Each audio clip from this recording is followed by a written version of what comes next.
Hello नमस्कार दोस्तों, मेरा नाम है मनीष और स्वागत है आप सभी का कैमूर एम क्लासेस में। दोस्तों इस वीडियो में अभी हम देखने वाले हैं बौद्ध धर्म से संबंधित 30 महत्वपूर्ण प्रश्नों को, जो लगभग सभी प्रतियोगी परीक्षाओं के लिए अति महत्वपूर्ण साबित होगा। इसलिए आप इन्हें याद कर लीजिएगा, ठीक है। आप इस वीडियो का फ्री पीडीएफ फाइल भी डाउनलोड कर सकते हैं, जिसका लिंक इस वीडियो के डिस्क्रिप्शन में दिया हुआ है, या तो फिर आप मेरा टेलीग्राम ग्रुप ज्वाइन करके वहां से भी फ्री में आसानी से इसका पीडीएफ फाइल डाउनलोड कर सकते हैं। टेलीग्राम ग्रुप ज्वाइन करने का लिंक भी इसी वीडियो के डिस्क्रिप्शन बॉक्स में दिया हुआ है। ओके, तो चलिए क्वेश्चन की ओर बढ़ते हैं और पहला प्रश्न है,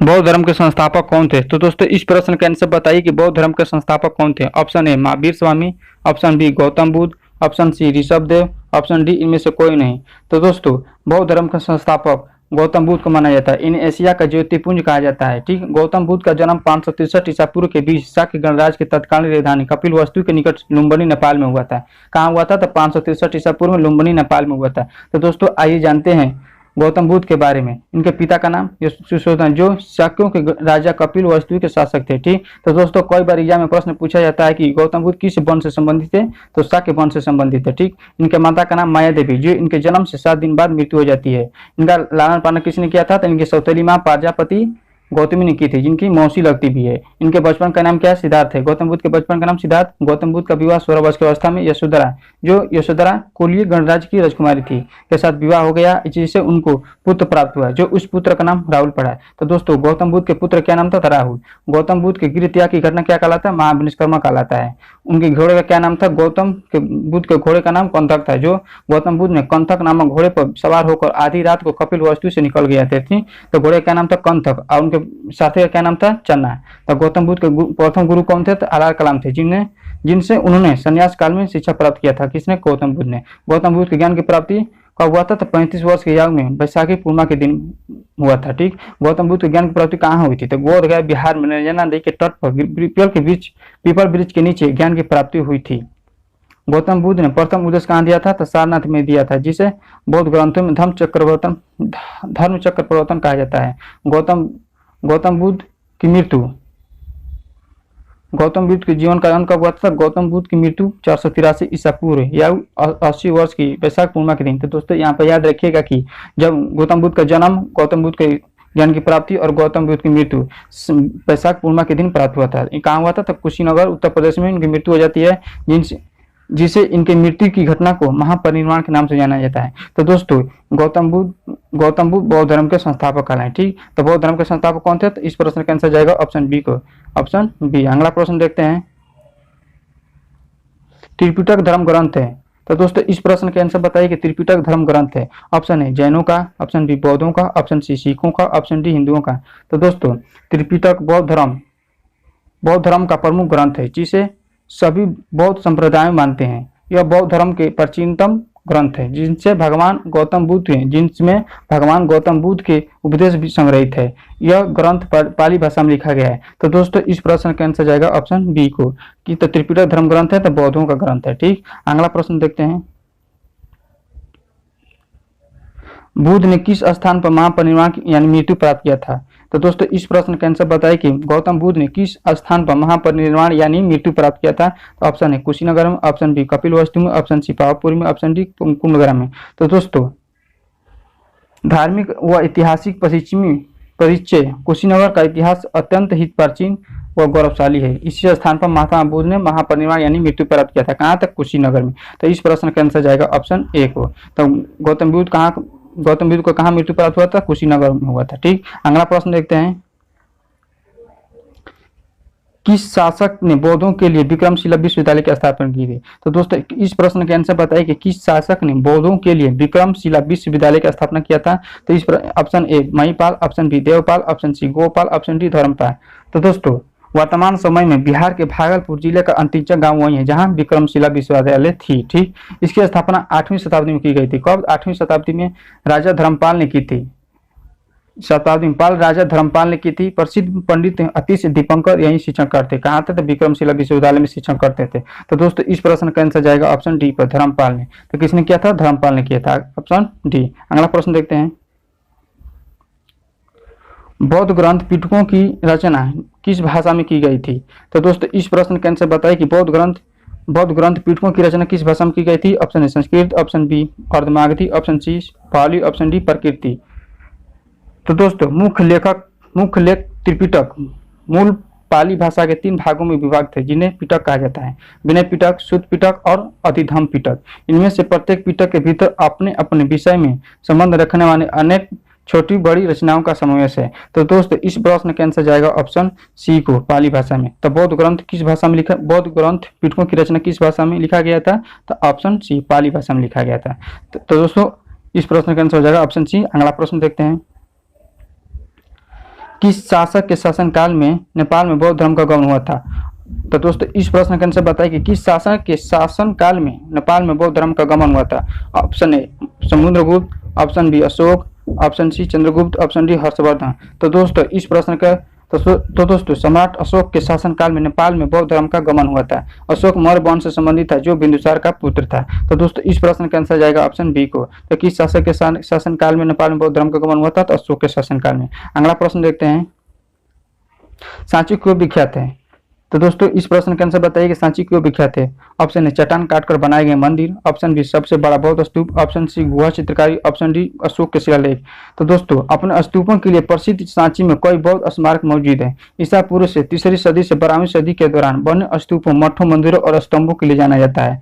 तो दोस्तों इस प्रश्न का आंसर जाएगा ऑप्शन बी, सबसे बड़ा बौद्ध स्तूप है। तो सांची क्यों विख्यात है? तो सबसे बड़ा बौद्ध स्तूप है सांची में। ठीक है, कहाँ है? तो मध्य प्रदेश में है। अगला प्रश्न देखते हैं, गौतम बुद्ध द्वारा अपने धर्म में दीक्षित किए जाने वाला अंतिम व्यक्ति निम्नलिखित में से कौन था? ऑप्शन तो दोस्तों इस प्रश्न का आंसर बताइए कि गौतम बुद्ध द्वारा अपने धर्म में दीक्षित किए जाने वाला अंतिम व्यक्ति कौन था? Option A Anand, option B Shariputra, option C Mogalan, option D Subuddh. तो दोस्तों इस प्रश्न का आंसर जाएगा ऑप्शन डी को। किसको जाएगा? ऑप्शन डी सुबुद्ध को जाएगा। ठीक, अगला प्रश्न देखते हैं, किस भाषा का ज्यादा प्रयोग बौद्धवाद के प्रचार के लिए किया गया था? तो दोस्तों इस प्रश्न का आंसर बताइए कि किस भाषा का ज्यादा प्रयोग बौद्धवाद प्रचार के लिए किया गया था? तो option A Sanskrit, option B प्राकृतिक, option C Pali, option C Sauraseni. तो दोस्तों इस प्रश्न का आंसर जाएगा ऑप्शन सी, पाली भाषा का प्रयोग सबसे ज्यादा बौद्धवाद प्रचार के लिए किया गया था। ठीक, अगला प्रश्न देखते हैं, मठ, मंदिर और स्तूप किस धर्म से संबंधित है?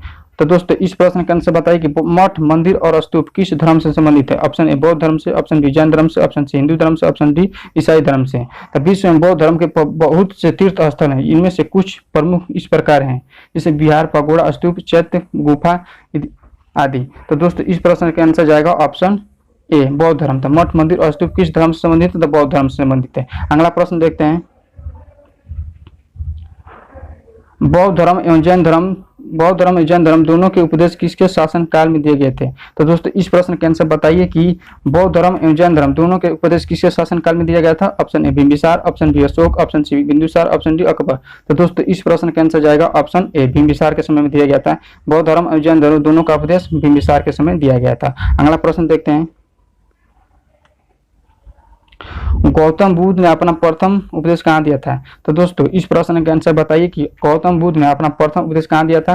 Option A Bodh Gaya, option B Lumbini, option C Sarnath, option D Kushinagar.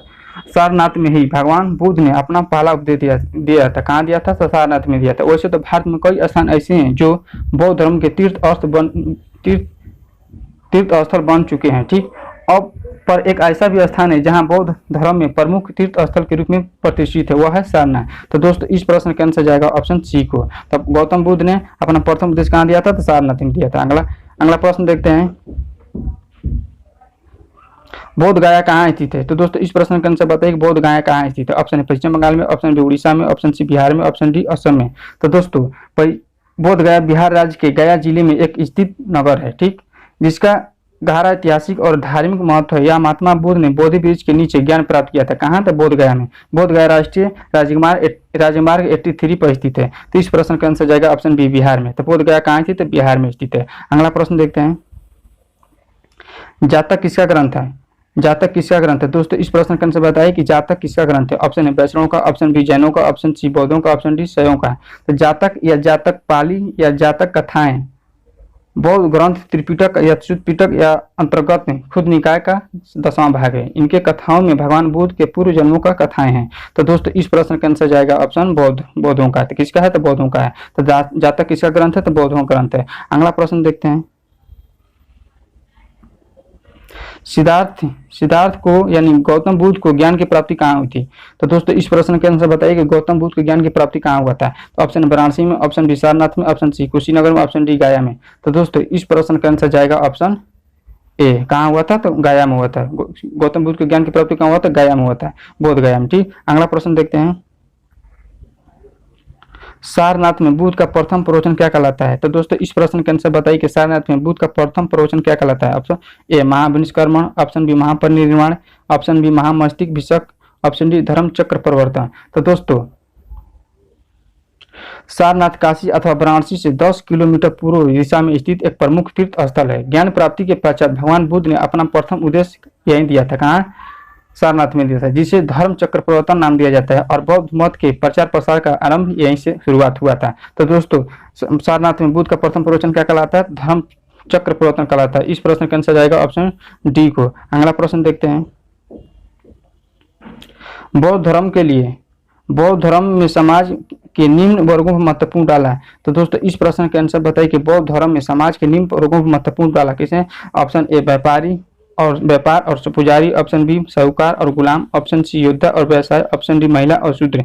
तो दोस्तों इस प्रश्न का आंसर जाएगा ऑप्शन डी पर, महिला और शूद्र पर। तो किसने तो महिला और शूद्र पर डाला था? बौद्ध धर्म में समाज के निम्न वर्गों पर महत्वपूर्ण डाला गया था, महिला और शूद्र पर। अगला प्रश्न देखते हैं। बुद्ध के गृह त्याग का प्रतीक क्या है? तो दोस्तों इस प्रश्न का आंसर बताइए कि बुद्ध के गृह त्याग का प्रतीक क्या है? ऑप्शन ए घोड़ा, ऑप्शन बी हाथी, ऑप्शन सी बैल, ऑप्शन डी भेड़। तो दोस्तों गौतम बुद्ध ने 29 वर्ष की अवस्था में गृह त्याग दिया था। ठीक, बुद्ध के गृह त्याग की घटना महाविनिष्कर्मण कहा जाता है। गौतम बुद्ध ने कंतक नामक घोड़े पर सवार होकर आधी रात को कपिलवस्तु नगर से निकल गए थे। इनके घोड़े का क्या नाम था? तो कंतक था। इनके सारथी का क्या नाम था? चन्ना नाम था। तो दोस्तों गौतम बुद्ध के गृह त्याग का प्रतीक घोड़ा है, उस घोड़े का नाम कंतक बताया गया है। तो दोस्तों इस प्रश्न का आंसर जाएगा ऑप्शन ए को, घोड़ा। तो बुद्ध के गृह त्याग का प्रतीक क्या है? तो घोड़ा है। अगला प्रश्न देखते हैं। गौतम बुद्ध द्वारा भिक्षुणी संघ का स्थापना कहाँ की गई थी? तो दोस्तों इस प्रश्न के आंसर बताइए कि गौतम बुद्ध द्वारा भिक्षुणी संघ की स्थापना कहाँ की गई थी? तो ऑप्शन है सारनाथ में, ऑप्शन बी कपिलवस्तु में, ऑप्शन सी वैशाली में, ऑप्शन डी गया में। तो दोस्तों इस प्रश्न के आंसर जाएगा ऑप्शन सी पर। कहाँ? सी पर, वैशाली में। तो गौतम बुद्ध द्वारा भिक्षुणी संघ की स्थापना कहाँ की गई थी? तो वैशाली में की गई थी, ऑप्शन सी। अगला प्रश्न देखते हैं। सर्वप्रथम शून्यवाद या शून्यता का सिद्धांत का प्रतिपादन करने वाले बौद्ध दार्शनिक का नाम क्या है? तो दोस्तों इस प्रश्न के आंसर बताइए कि सर्वप्रथम शून्यता का सिद्धांत का प्रतिपादन करने वाले बौद्ध दार्शनिक कौन थे? तो option A Asanga, option B Vasubandhu, option C Nagarjuna, option D दंडनायक। तो इस प्रश्न का तो दोस्तों इस प्रश्न के आंसर जाएगा ऑप्शन सी को, नागार्जुन थे। कौन थे? शून्यता का सिद्धांत का प्रतिपादन करने वाले पहले बौद्ध दार्शनिक कौन थे? तो नागार्जुन थे। ठीक, तो अगला प्रश्न है। किसे एशिया का रोशनी कहा जाता है? द लाइट ऑफ एशिया किसे कहा जाता है? दोस्तों इस प्रश्न का आंसर बताइए कि किसे एशिया का रोशनी कहा जाता है? ऑप्शन महात्मा गांधी को, ऑप्शन बी गौतम बुद्ध को, ऑप्शन सी माओ त्से तुंग को, ऑप्शन डी अकबर को। तो दोस्तों भगवान गौतम बुद्ध को एशिया का रोशनी कहा जाता है। इस प्रश्न का आंसर जाएगा ऑप्शन बी को, ऑप्शन बी। अगला प्रश्न देखते हैं। नागार्जुन कौन थे? तो दोस्तों इस प्रश्न का आंसर बताइए कि नागार्जुन कौन थे? ऑप्शन ए ग्रीक राजा, ऑप्शन बी वैष्णव संत, ऑप्शन सी जैन मठवासी, ऑप्शन डी बौद्ध दार्शनिक थे। तो कौन थे? तो नागार्जुन कौन थे? तो नागार्जुन बौद्ध दार्शनिक थे। नागार्जुन का जन्म 150 ईस्वी में आंध्र प्रदेश में हुआ था। उनकी मृत्यु 250 ईस्वी में भारत में हुआ था। ठीक, अगला प्रश्न देखते हैं। इस प्रश्न का आंसर जाएगा ऑप्शन डी बौद्ध दार्शनिक थे नागार्जुन। अगला प्रश्न देखते हैं। प्रथम बौद्ध संगति कहाँ हुई थी? आयोजन की गई थी। प्रथम बौद्ध संगति का आयोजन कहाँ की गई थी? तो दोस्तों इस प्रश्न का आंसर बताइए कि प्रथम बौद्ध संगति कहाँ आयोजित की गई थी? Option A Rajagiri, option B Vaishali, option C Pataliputra, option D Kundalvan Jammu Kashmir में थी। तो प्रथम बौद्ध संगति मगध सम्राट अजातशत्रु के द्वारा 483 ईसा पूर्व में राजगिरी में की गई थी। कहाँ की गई थी? राजगिरी में की गई थी। इस समिति की अध्यक्षता महाकश्यप ने किया था। ठीक, द्वितीय बौद्ध संगति कालाशोक के द्वारा 383 ईसा पूर्व में वैशाली में की गई थी। कहाँ की गई थी? वैशाली में की गई थी द्वितीय बौद्ध संगति। इस समिति का अध्यक्षता सबक मीर ने की थी। तृतीय बौद्ध संगति अशोक के शासनकाल में 250 ईसा पूर्व में पाटलिपुत्र में की गई थी। तृतीय कहाँ की गई थी? पाटलिपुत्र में की गई थी। इस समिति की अध्यक्षता मंगलीपुत्र तीस ने की थी। ठीक, चतुर्थ बौद्ध संगति कनिष्क के शासनकाल में 98 ईस्वी में कुंडलवन जम्मू कश्मीर में की गई थी। इस समिति का अध्यक्षता किसने किया था? वासुमित्र ने किया था। ठीक, तो दोस्तों इस प्रश्न का आंसर जाएगा ऑप्शन ए राजगिरी। तो प्रथम बौद्ध संगति कहाँ की गई थी? तो राजगिरी में की गई थी। अगला प्रश्न देखते हैं। बुध की मृत्यु के बाद प्रथम बौद्ध संगीति की अध्यक्षता किसने किया था? Option A Mahakashyap, option B Dharmasen, option C Ajatashatru, option D Nagasen. तो दोस्तों इस प्रश्न के आंसर बताइए कि बुद्ध की मृत्यु के बाद प्रथम बौद्ध संगीति की अध्यक्षता किसने किया था? क्योंकि गौतम बुद्ध की मृत्यु 483 ईसा पूर्व में हो जाता है, तो प्रथम बौद्ध संगीति मगध सम्राट अजातशत्रु के द्वारा 483 ईसा पूर्व में की गई थी और प्रथम बौद्ध संगीति के अध्यक्ष महाकश्यप थे। तो इस प्रश्न का आंसर जाएगा ऑप्शन ए। तो बुद्ध की मृत्यु के बाद प्रथम बौद्ध संगीति की अध्यक्षता किसने किया था? तो महाकश्यप ने किया था। अगला प्रश्न देखते हैं, निम्न 4 स्थानों में हुई बौद्ध संगीतियों का सही कालक्रम नीचे दिए हुए कूट से ज्ञात करें। पहला है वैशाली, दूसरा राजगिरी, तीसरा कुंडलवन, चौथा पाटलिपुत्र। तो पहला प्रथम बौद्ध संगीति कहाँ हुआ था? तो राजगिरी में हुआ था। दूसरा कहाँ हुआ था? वैशाली में। तीसरा कहाँ हुआ था? तो पाटलिपुत्र में हुआ था। चौथा कहाँ हुआ था? तो कुंडलवन में हुआ था। तो पहला कहाँ हुआ था? राजगिरी। ठीक, यहाँ पे है, दूसरा दो यहाँ पे है, दो को तो कैंसिल हो गया। और कहाँ हुआ था? दूसरी कहाँ हुआ था? वैशाली में हुआ था। यहाँ पे भी है, यहाँ पे भी है। और तीसरा कहाँ हुआ था? पाटलिपुत्र में हुआ था। 4 यहाँ पे है, यहाँ पर नहीं है, तो ये भी खत्म। तो इस प्रश्न का आंसर जाएगा ऑप्शन डी। तो पहला कहाँ हुआ था? राजगिरी में हुआ था, दूसरा वैशाली में, तीसरा पाटलिपुत्र में, चौथा कुंडलवन जम्मू कश्मीर में हुआ था। तो दोस्तों इस प्रश्न का आंसर जाएगा ऑप्शन डी को। अगला प्रश्न देखते हैं, बौद्ध शिक्षा का केंद्र था। तो दोस्तों इस प्रश्न के आंसर बताइए कि बौद्ध शिक्षा का केंद्र था Vikramshila, option B Varanasi, option C Girnar, option D Ujjain. तो दोस्तों इस प्रश्न का आंसर जाएगा ऑप्शन ए को। तो बौद्ध शिक्षा के केंद्र कहाँ था? तो विक्रमशिला, ऑप्शन ए। अगला प्रश्न देखते हैं, भारत में सबसे बड़ा बौद्ध स्तूप कहाँ स्थित है? तो दोस्तों इस प्रश्न का आंसर बताइए कि भारत में सबसे बड़ा बौद्ध स्तूप कहाँ स्थित है? तो option A Bharat Sarnath, option B Sanchi, option C Gaya, option D Ajanta. तो भारत का सबसे बड़ा बौद्ध स्तूप मध्य प्रदेश में सांची में अवस्थित है। इसका निर्माण सम्राट अशोक ने करवाया था। तो दोस्तों इस प्रश्न का आंसर जाएगा ऑप्शन बी, कहाँ? सांची में। कहाँ स्थित है? तो सांची में, जो मध्य प्रदेश में पड़ता है। अगला प्रश्न देखते हैं, गौतम बुद्ध के गुरु कौन थे? गौतम बुद्ध के गुरु कौन थे? तो दोस्तों इस प्रश्न का आंसर बताइए कि गौतम बुद्ध के गुरु कौन थे? तो दोस्तों option A Panini, option B Alara Kalama, option C Kapil, option D Patanjali. तो बुद्ध के प्रथम गुरु अलार कलाम थे, जिनसे उन्होंने संन्यास काल में शिक्षा प्राप्त किया था। किसने? तो गौतम बुद्ध ने। तो दोस्तों इस प्रश्न का आंसर जाएगा ऑप्शन बी को। किसने? अलार कलाम थे। तो गौतम बुद्ध के प्रथम गुरु कौन थे? तो अलार कलाम थे। अगला प्रश्न देखते हैं, निम्नलिखित में से कौन सा बौद्ध पवित्र स्थल निरंजना नदी पर स्थित है? तो दोस्तों इस प्रश्न का आंसर बताइए कि कौन सा बौद्ध पवित्र स्थल निरंजना नदी पर स्थित है? Option A Bodh Gaya, option B Kushinagar, option C Lumbini, option D Rishipattanam. तो दोस्तों इस प्रश्न का आंसर जाएगा ऑप्शन ए को। कहाँ? बोध गया, बिहार में जो पड़ता है। ठीक, गया जिला में बोध गया नगर है, वहीं पर बौद्ध पवित्र स्थल निरंजना नदी पर स्थित है। ठीक है, हाँ कहाँ है? तो इस प्रश्न का आंसर जाएगा ऑप्शन ए बोध गया। अगला प्रश्न देखते हैं, बुद्ध ने अपने जीवन की अंतिम वर्षा ऋतु कहाँ बिताई थी? तो दोस्तों इस प्रश्न का आंसर बताइए कि बुद्ध ने अपने जीवन की अंतिम वर्षा ऋतु कहाँ बिताया था, यानी मृत्यु कहाँ प्राप्त हुआ था? तो दोस्तों option A Shravasti, option B Vaishali, option C Kushinagar, option D Sarnath. तो दोस्तों बुद्ध ने अपने जीवन की अंतिम वर्षा ऋतु कहाँ बिताया था? तो इस बिताया था कुशीनगर। कहाँ? तो कुशीनगर में बिताया था, उत्तर प्रदेश में। तो दोस्तों इस प्रश्न का आंसर जाएगा ऑप्शन सी को, कुशीनगर में। अगला तो दोस्तों अगर दोस्तों आप लोगों को वीडियो अच्छा लगा होगा तो इस चैनल को सब्सक्राइब और बेल आइकन को प्रेस करना ना भूलिएगा। ठीक है।